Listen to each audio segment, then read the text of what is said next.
రాష్ట్రంలో ఈరోజు ఉన్నది ఒకే ఒక ప్రతిపక్ష పార్టీ. మిగిలినటువన్నీ కూడా చంద్రబాబు నాయుడు గారితో పాటు అధికారం పంచుకొని ఉన్న పార్టీలే. టీడీపీ అయినా, బీజేపీ అయినా, జనసేన అయినా అన్నీ కూడా అధికారంలో భాగస్థులై అధికారంలో ఉన్న పార్టీలు. రాష్ట్రంలో మిగిలి ఉన్నది ఒకే ఒక్క ప్రతిపక్ష పార్టీ, వైఎస్ఆర్ కాంగ్రెస్ పార్టీ. ఈరోజు ప్రజలకు ఏ కష్టం వచ్చినా కూడా పలుకుతా ఉన్న పార్టీ కూడా ఒక వైఎస్ఆర్ కాంగ్రెస్ పార్టీ.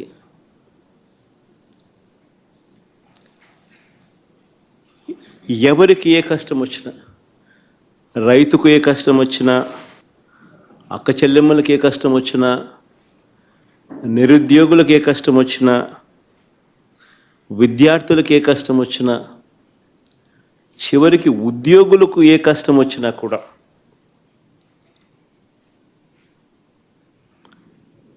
ఇదే కాక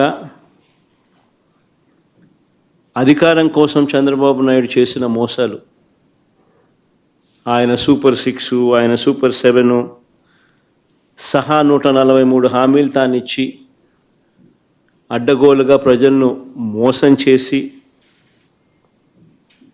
అడ్డగోలుగా తాను పరిపాలన చేస్తూ ఉన్న ఈ సంవత్సర కాలంలో తన మోసాలను ఎండకడుతూ తనను ప్రశ్నిస్తూ ఉన్న పార్టీ కూడా ఒకే ఒక్క వైఎస్ఆర్ కాంగ్రెస్ పార్టీ మాత్రమే.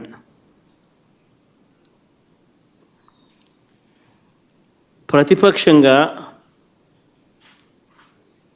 ఒక పార్టీ ఉన్నప్పుడు ఆ పార్టీ ప్రజల అభిప్రాయాలను సమీకరించడం,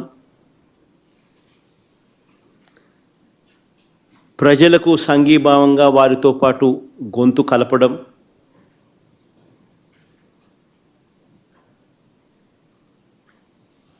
ప్రజలకు తోడుగా నిలబడడం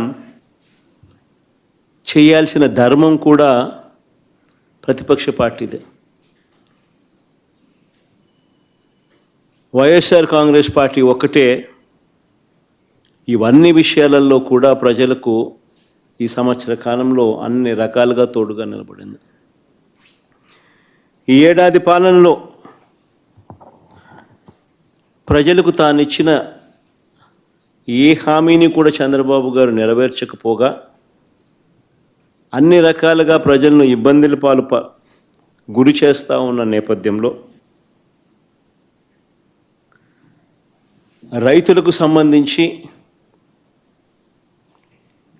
డిసెంబర్ 13, 2024 రైతు సమస్యలకు సంబంధించిన తాను ఎగరగొట్టిన రైతు భరోసా సొమ్మును డిమాండ్ చేస్తూ, రైతన్నలకు గిట్టుబాటు ధర రాని పరిస్థితిని రైతన్న తరపున లేవనెత్తుతూ, ఉచిత పంటల బీమాను తాను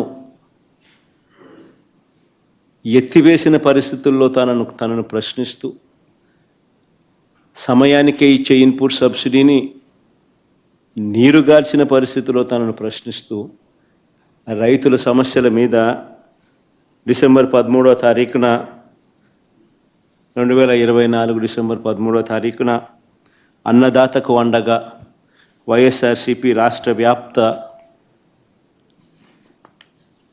ధర్నా కార్యక్రమానికి పిలుపునిచ్చి రైతులకు తోడుగా నిలబడింది. డిసెంబర్ 24 కరెంటు ఛార్జీల బాదుడుపై ఏకంగా 15,000 కోట్ల రూపాయల బాదుడు. ఎన్నికలప్పుడేమో కరెంటు ఛార్జీలు తగ్గిస్తానన్న ఈ పెద్ద మనిషి